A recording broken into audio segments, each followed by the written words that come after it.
Cassandra, you ready to dig into Obla di Oblada? Hi, Steve. I'm ready. Go.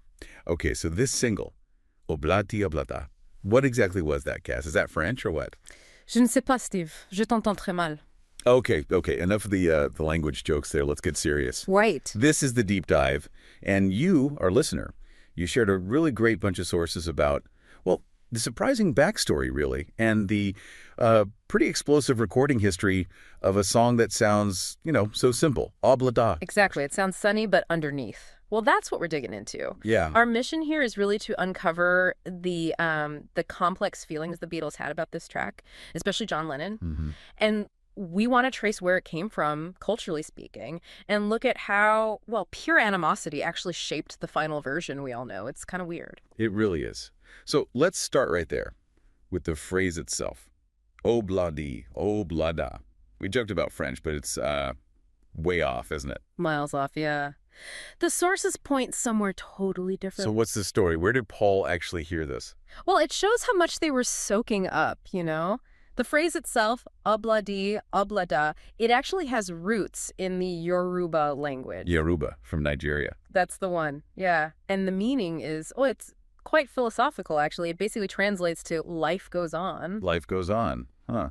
Fits the song, I guess. Totally. And Paul apparently picked it up from a Nigerian conga player he knew, Jimmy Scott. Scott used to say it all the time on the London club scene. Oh, really? So it was a real saying he just grabbed? Pretty much. And the funny thing is, Scott actually tried to sue Paul later. He felt like he deserved credit or maybe royalties for the phrase. Wow. So trouble from the very start, basically. You could say that. Shows the complexity around this track right from day one. And that sort of global connection, that ties into the music itself, doesn't it? Yeah. Because it's not just standard pop. It's got that bounce. That bounce is ska. Yeah. For ska. I mean, musically, structurally, it's a ska track. Right. That Jamaican sound, heavy rhythm on the upbeat. Exactly. That syncopation, hitting the beat you don't normally emphasize, that's ska. But why were the Beatles, this British rock band, messing with Jamaican ska back in '68? Well, you got to remember the context. Ska, or blue beat, as it was often called in the UK then, it was huge in Britain, especially with the mods in London. Ah, okay. So it was just around in the air. Totally. Bands like the Beatles, they were always listening, always absorbing stuff, pulling in new sounds. So this wasn't just some random cheerful little tune. It was them consciously trying to work with these global sounds that were happening like that. Maybe a bit clumsily, but they were trying. Okay, but here's where this story takes a turn, right? Because despite all that cool background, the song became this major point of conflict within the band. John Lennon famously hated it. Oh, absolutely hated it. And that's where we get that legendary quote, the one that sort of stuck to Paul for ages. Yeah. Lennon called it, and I quote, "more of Paul's granny music shit." Ouch. And wasn't George Harrison also not a fan? Yeah, the sources mention George wasn't keen either. Found it a bit, trivial, perhaps. So granny music, let's unpack that. What did Lennon actually mean? Was it just too happy? It was definitely a dig at the style. For Lennon, granny music meant anything too light, too melodic, maybe a bit too music hall. Those old-timey British songs. Right, like what, I'm 64. Oh, God. Maxwell's Silver Hammer. Exactly. Paul loved that stuff, that cheerful, almost innocent throwback sound. But Lennon, especially around the White Album era, he wanted heavier stuff. Blues rock, or really personal introspective songs like Julia. So he saw Paul's songs like this as going backwards. Fluff. Pretty much. Regression, not innovation. That was his view. Simple pop ditties. And this disagreement, this wasn't just talk, right? It spilled over into the studio sessions. Big time. Oh, yeah. The sources really stress how much time this song ate up. That was a huge part of the problem. It looks so simple. Right. But apparently it took days and countless takes just to get the feel right. Paul was reportedly super demanding, making them do it over and over again. Driving everyone mad, especially Lennon, I bet. You can imagine. Just grinding repetition. And the atmosphere apparently got really, really toxic. So bad, in fact, that it led to someone actually quitting. A key person just walked out because of the vibe around this song. That's the story.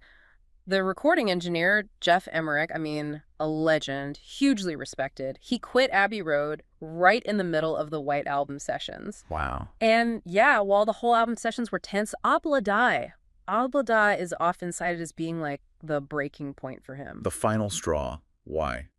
What did he say about it? He later talked about the constant arguments, Paul's obsessive perfectionism on this track especially, redoing vocals for tiny reasons. It just became unbearable. So the mood was just awful. Utterly degraded. Emmerich leaving was a massive deal. It really showed how bad the cracks were getting within the band.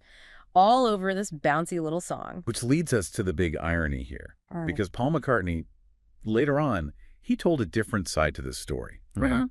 About Lennon's involvement. It wasn't just hatred and complaining. Exactly. It shows how messy creative partnerships can be. Paul talked about it, I think, on Howard Stern, among other places, saying, yeah, John was annoyed, frustrated. An understatement. Right. But that frustration somehow got channeled into this moment of, well, genius, frustrated genius, maybe. And this is about the piano intro, the most famous part of the song, probably. Those first few seconds. That's the bit.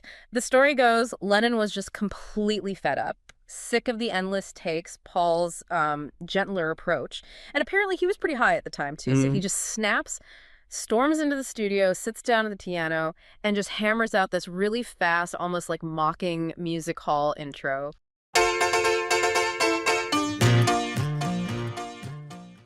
So he wasn't trying to help. He was making fun of it. Like, this is how stupid your granny music sounds if you play it fast. That seems to be the idea. Paul apparently described his own initial idea for the piano as much slower, kind of dingy, dingy, dingy. Ah, dingy, dingy, dingy. Yeah. So Lennon takes this dingy idea and just explodes it, forces the tempo way up, basically out of sheer annoyance, pouring all his contempt into it. But they kept it. That angry, mocking version. That's the crazy part. That fast, aggressive, I hate the song piano intro became the iconic intro we hear on the record. So the guy who hated the song the most gave it its most defining, energetic moment. Exactly. He tried to ridicule it, but instead he accidentally perfected it, gave it the energy it needed. It's wild. It suggests sometimes the best ideas don't come from, happy collaboration. But from pure friction. Competitive spite, almost. Yeah. Acidic energy, maybe? Okay, so let's pull this together. We have this track.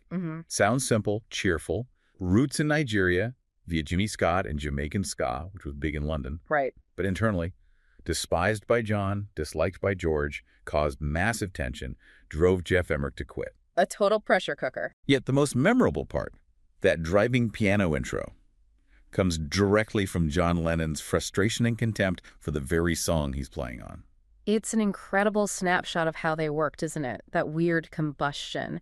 And it leaves a really interesting question for you, the listener, to chew on. Which is? Well, how often does real creative breakthrough or maybe just necessary innovation come not from everyone getting along nicely, but actually from intense frustration, from conflict, from that kind of competitive fire in the studio? Maybe sometimes you need someone trying to tear it down to actually build it up right. Something to think about. Life goes on, indeed. Indeed it does. Well, thanks for joining us today.